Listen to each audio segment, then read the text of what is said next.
Toyota's car sales worldwide have fallen for 7 straight months in a row. 7 straight months in a row. And then they came out and they said this: we got it right on our electric car strategy. We got basically saying, haha, told you so. Hello, my friends. Welcome to the channel. I'm Sam Evans. You're watching the Electric Viking. Great to have you with us. And me personally, I won't be buying any more Toyotas, that's for sure. Yeah, in the future, I'll probably buy cars from Zeekr, Xpeng, Tesla, maybe some other brands potentially as well. But right now, those are probably my 3 favorite brands. Toyota, honestly, these guys are so delusional. I mean, saying we got it right when their car sales are literally shrinking at the fastest pace ever in China. Their revenue the third quarter revenue, they just revealed. I did a video on Toyota's third quarter revenue. Their profits are shrinking. Their sales are going down. They're saying that they're going to manufacture 3 million cars in China by the end of the decade, right? 3 million cars in China. What? The Chinese population by 2030 is not going to be buying any internal combustion cars. So exactly what cars does Toyota plan on selling to these Chinese people that they're going to be building in the country, where, to be honest, Chinese consumers have no real appetite for Toyota vehicles whatsoever. Toyota has long been accused of falling behind in the electric car race because it's true, only 1.5% of all car sales from Toyota this year have been electric. But Toyota says that demand for EVs has gone down this year. And the company says, therefore, its strategy of hybrids and hydrogen technology is correct. It was the right thing to do. Now, hydrogen vehicles obviously have been a complete failure. Been a nightmare for Toyota. In fact, Toyota is in court in the United States in a huge class action lawsuit where buyers are really just begging Toyota to take back the cars because they are a nightmare. Toyota has invested billions of dollars into hydrogen cars, and that has failed. But they haven't just invested billions of dollars into hydrogen cars, they've invested billions of dollars into hydrogen infrastructure. This is true. No one's talking about this. So that hasn't really been the success that Toyota claims. In addition to that, in China, last month, 56% of all car sales were plug-in hybrids or EVs. Of that 56%, nearly 70% were electric. Considering Toyota is so dependent upon Chinese sales, I don't really understand the comments they're making. I think a lot of people are totally baffled by this. Now, Toyota says its decision to offer a range of propulsion types that reduce emissions and not go all in on electric cars has proved to be the right way, as sales of battery cars have hit a speed bump. Now, technically that's actually a lie. It's more marketing propaganda from Toyota. If you as the consumer read this stuff from Toyota and you believe it, you're less likely to buy an EV. And that's Toyota's strategy. Try to get you not to buy an EV because Toyota doesn't have any that anyone wants to buy. I mean, for example, if you had in your head and you thought, you know what, I'm going to buy an electric car as my next car, and you went to a Toyota dealership, there's no way you would buy a Toyota EV if you went to any other dealership. I mean, almost everyone else has a better car than Toyota when it comes to EVs. So obviously this is Toyota's strategy. Disparage EVs and electrification as much as possible because they don't offer any that are good. Therefore, people will be less likely to buy an EV. Statistics actually are relevant in this discussion, not facts. Facts, not feelings. I mean, technically this year, EV sales have actually grown by more than 20% worldwide. That's a huge increase. But according to Toyota, their strategy was right because EV sales have gone down, which is obviously just a complete lie. Toyota has consistently expressed its belief that electric power is not suitable for and should not be forced upon all types of vehicles.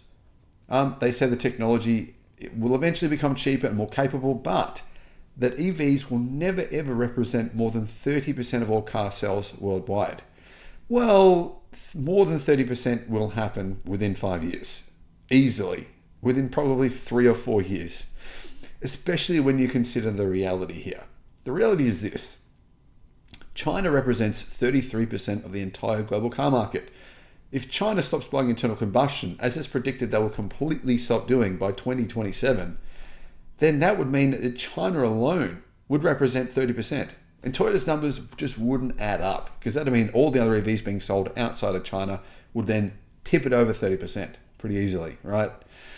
Anyhow, The other point is here that as the uptake of electric cars cools in Australia, Toyota is sort of laughing and mocking people, saying, look, we were right. Told you so, told you so. Ha ha. Speaking to Drive at the launch of the Toyota Prado, which is called the Land Cruiser in the United States, Toyota Australia Sales and Marketing Chief Sean Hanley, who to be honest is very, very outspoken and has made some pretty wild claims. Keep in mind that I've made similar comments about who? Similar comments I've constantly made about the CEO of Stellantis. The CEO of Stellantis has essentially been fired. The end of his contract comes up at the end of next year and bye-bye, he's going. I personally think Sean Hanley will be fired. I think his time at the helm of Toyota in Australia is extremely limited. And I think all the very negative comments he's made, the very arrogant comments that he's made will come back to bite him. And I believe that his career in the automotive industry will probably come to an end. I think that why would anyone hire someone like this? This dude just wants to attack everyone and talk about how great he and Toyota is. This is not a strategy that actually leads to success. Car companies that usually try this kind of strategy generally fail. I don't think consumers like that kind of thing. Anyhow, he has vindicated Toyota's position, but says also that Toyota's amazing hybrids are what has been the reason for their incredible success. Now, I want to point out to you guys, most of Toyota's vehicles use nickel metal hydride batteries. They're quite heavy and they are very, very old technology. No one else uses them for that reason. He said this, I think what Toyota drew down on was its experience with hybrids and the fact that in any new transition, things take time. In the answer to the question, do we feel vindicated? No. Do we feel we got it right? Yes.